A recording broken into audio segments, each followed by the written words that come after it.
चलिए आज बात करते हैं एक दूर दराज के गांव शांतिपुर की। सोचिए, चारों तरफ खेत, टूटी फूटी सड़कें, और जैसे ही रात होती है एक अजीब सा भयानक सन्नाटा पसर जाता है। पर ये कोई मामूली खामोशी नहीं थी, नहीं, ये सन्नाटा एक श्राप का था। और यही वो पहली चेतावनी थी जो रवि को मिली। सोचिए, वो सालों बाद अपने पुश्तैनी गांव लौट रहा था और ऑटो वाला जो चुपचाप गाड़ी चला रहा था अचानक से ये बोलता है। ये शब्द, ये बस आने वाले किसी बड़े खतरे का पहला इशारा थे। तो चलिए अब रवि के साथ चलते हैं उसके गांव, वो गांव जहां उसका पूरा बचपन बीता था। लेकिन अब ये वो जगह नहीं थी जिसे वो अपनी यादों में छोड़कर गया था। अब तो ये बस खामोशी और एक अनजाने डर की जगह बन चुकी थी। तो जैसे ही रवि गांव के चौक पे पहुंचा ना, उसे एक अजीब सी बेचैनी ने जकड़ लिया। जो यादें थी बचपन की, उनसे बिल्कुल अलग। पूरा गांव एकदम वीरान था। सोचिए ना, कोई दुकानदार, ना कोई इंसान, यहाँ तक कि कुत्ते भी सहमे सहमे से भौंक रहे थे। हवा भी चल रही थी तो ऐसा लग रहा था जैसे पेड़ों की टहनियां आपस में कुछ फुसफुसा रही हों।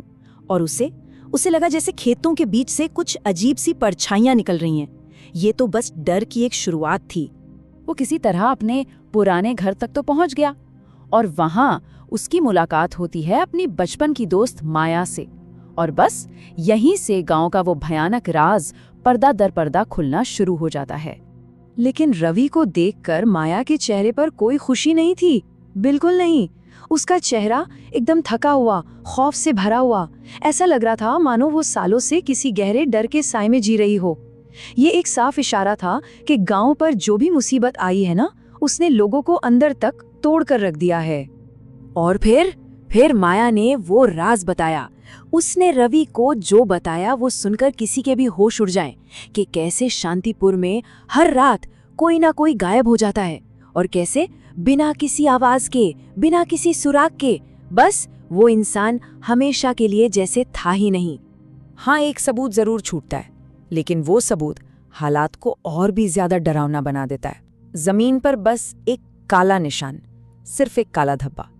ऐसा लगता है मानो उस इंसान को वहीं के वहीं जलाकर राख कर दिया गया हो।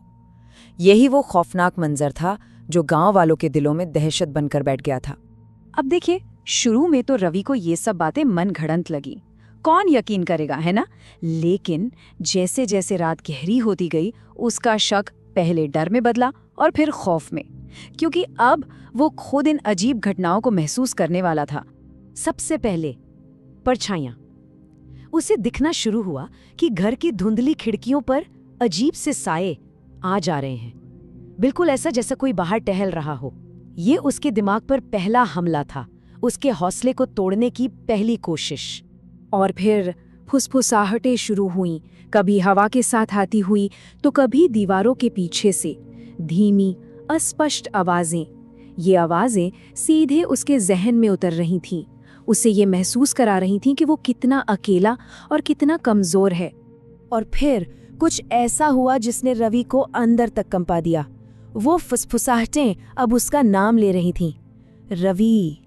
सोचिए, कोई अनदेखी ताकत सीधे उसे पुकार रही थी। अब ये सिर्फ डर नहीं था, ये खौफ था, असली खौफ। जैसे तैसे रात गुजरी और अगली सुबह रवि ने ठान लिया कि वो इसका जवाब ढूंढ कर रहेगा।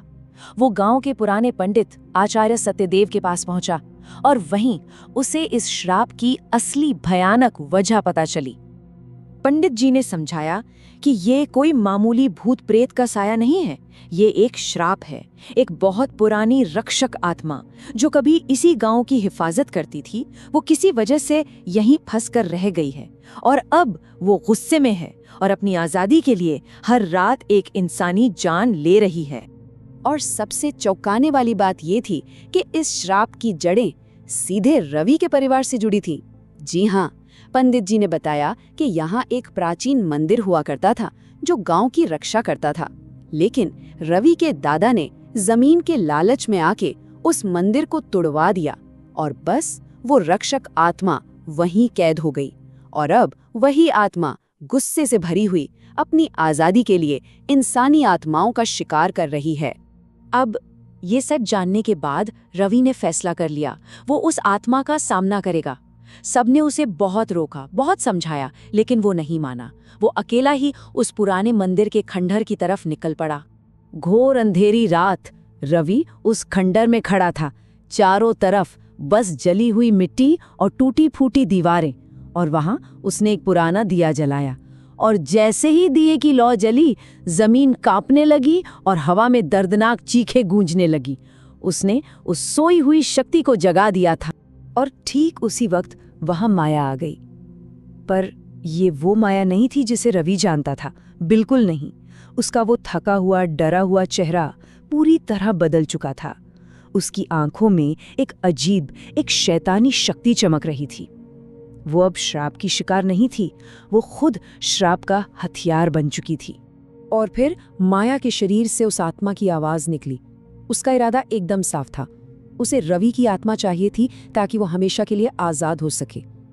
रवि के लिए अब बचने का कोई भी रास्ता नहीं बचा था। उस रात का अंजाम बहुत भयानक हुआ, लेकिन कहानी वहां खत्म नहीं हुई। श्राप जीत चुका था और अब वो पहले से कहीं ज्यादा ताकतवर हो चुका था।